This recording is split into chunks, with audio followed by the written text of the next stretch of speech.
Ayan, good morning po idol. Nandito tayo ngayon sa paggawaan ng concrete pipe natin. Kuya, ano tong mga ginagawa mo? Anong inches yan? Ilang inches na culvert? 12 inches? Ano ang templada mo dito kuya sa ano mo? Yung isang 12 inches na culvert, ilang sakong buhangin yan? Estimated mo? Boss, pila ni boss? Just kalate. 1 and 1 half. 1 and 1 half na sako na simento kuya?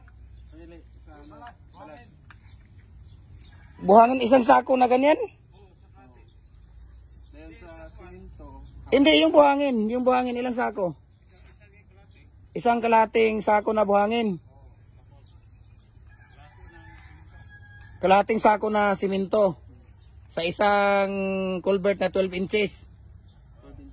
Ayun pala. So ipapakita natin idol yung ano dito. Papakita natin idol yung mga ano nila. Ito yung molds idol. Ayan no. Kung nakikita niyo yan ang mga molds na ano. Yan ang paglalagyan. Isang sakot kalahati na buhangin. Yung mixan ang ginagamit dito kuya, di ba?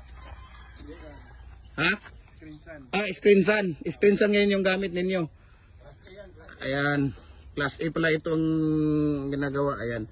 So 12 inches po na mga ano. Ganyan lang kalalaki yung ano natin. Ayan no.